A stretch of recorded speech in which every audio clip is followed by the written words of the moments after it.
as a family would do this trip annually. Nissa Shinagawa and her brother, Dominic Selga, often participated in family dive trips aboard the Conception with their mom, stepdad, and stepsisters. They can't understand why no one below deck escaped the fire. We don't know why or how that fire could have started, and it seems pretty, the entrances or the exits or whatnot had to have been blocked. The fire started early Monday morning as the passengers slept below deck. Only 5 crew members are known to have survived. They were on the upper deck when the fire started. Dominic hoped someone at least tried to save his family. I just imagine them sleeping and the fire waking up, them having to wake up to the fire. I can't imagine them not trying to save all those people down there. 33 passengers and 1 crew member are presumed dead. 20 bodies have been recovered. An updated list of those who died has been released, but Nissa and Dominic say they have no official word about their family members. The search for victims is now suspended.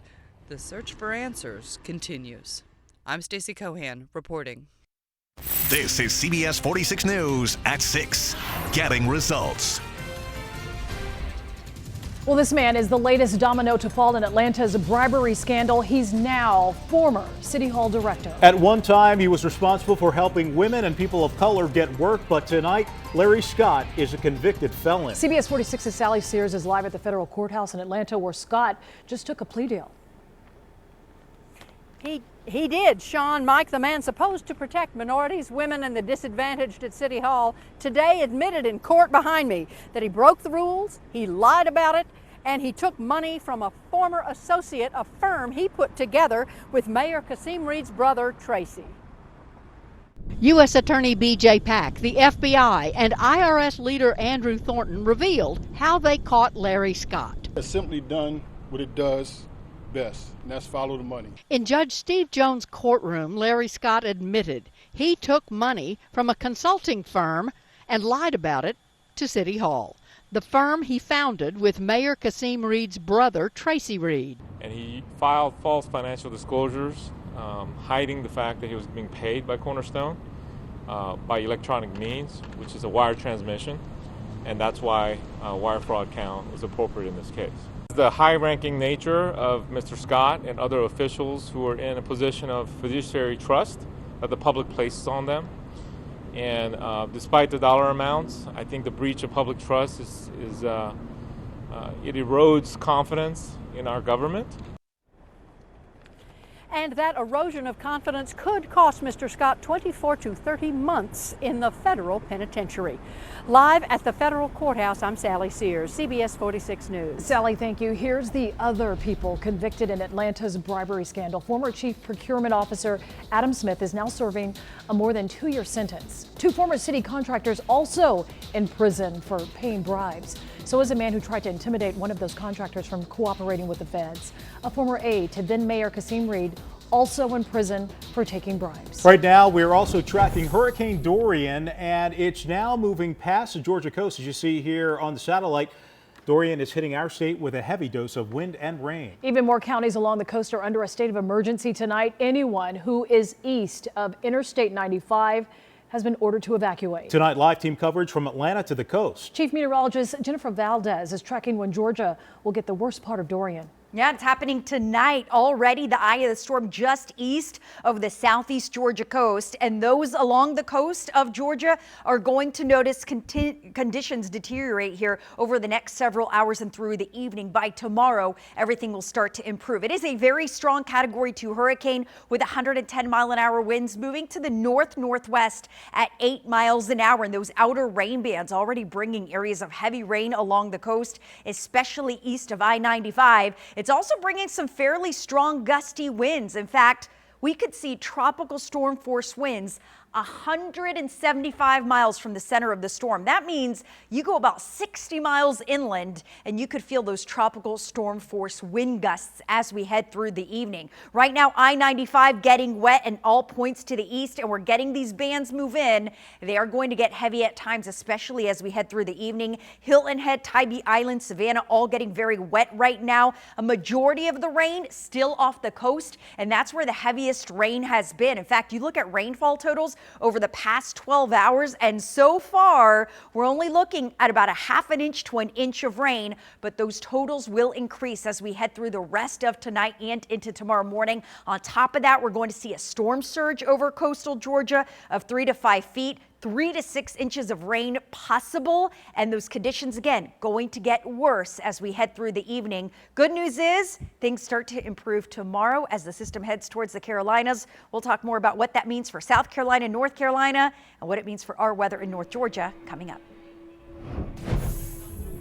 I'm Adam Harding, live tonight on St. Simon's Island. We are tracking Dorian. Jennifer talked about the wind and the rain. The real concern overnight is the ocean, and that is because high tide is around 1 this morning. You couple that with Hurricane Dorian, the concern is the storm surge and a lot of damage.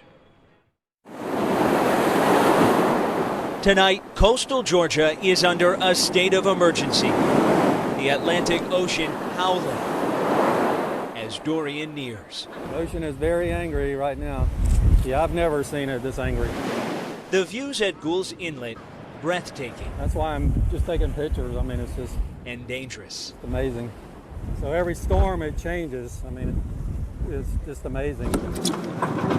Yeah, I think this thing's going to get rough here in a little bit. We're going to probably start getting a lot of these outer bands and getting a lot of rain in here. Brant Davis is known as the unofficial weatherman on St. Simon's Island. But we're ready to go. We got some generators. We're set to go in case we lose power.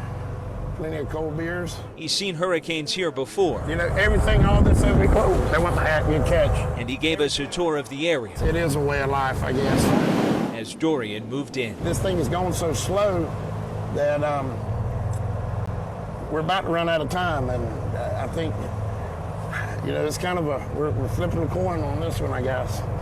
You know, if it wiggles any to the left, we're going to be in trouble. This coastal community still under a mandatory evacuation. It's way less evacuated, I think, than past hurricanes and than we maybe thought it was going to be.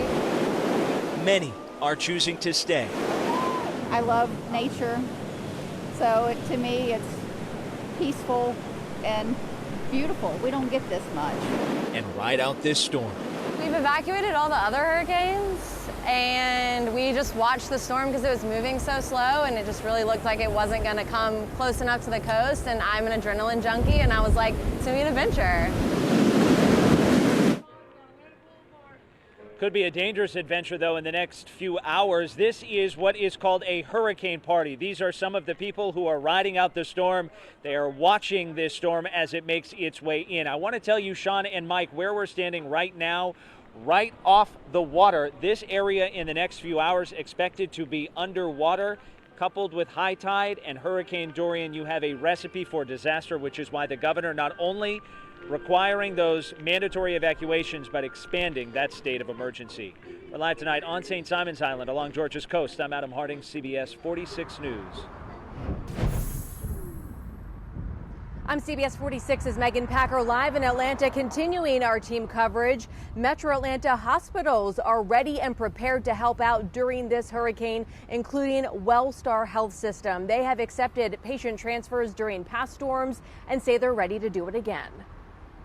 So you would see a lot of buzz of activity if we were accepting patients into this unit. Inside the emergency department at Wellstar Kennestone Hospital in Marietta, they are ready. It is a well-oiled machine. They could take a call at any minute from the state, asking them to accept a patient getting transferred from an area affected by Hurricane Dorian. See, it's a little larger room. Frida Lyon showed us around. She's the vice president of emergency services for Wellstar Health System. She says any of their 11 hospitals are prepared to help out. Our emergency preparedness team, along with the clinical team, stay ready.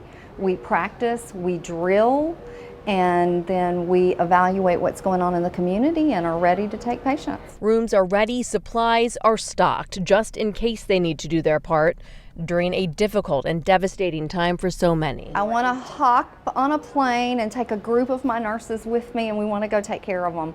But the best thing for us to do is to be here and ready to accept them when they need our care and they get transferred. And I'm learning patients' needs would dictate which hospital they would be sent to. Other North Georgia and Metro Atlanta hospitals are also prepared to help out. So the good news tonight, no shortage of Georgia hospitals that are able to step up during this time. Reporting live in Atlanta, I'm Megan Packer, CBS 46 News. Great to hear, Megan. Thank you. We're also tracking Dorian on the CBS 46 app. You'll get live radar updates, also free weather alerts. Text CBS 46 to 23765. Meanwhile, Atlanta police have arrested the woman who's accused of abandoning her own baby.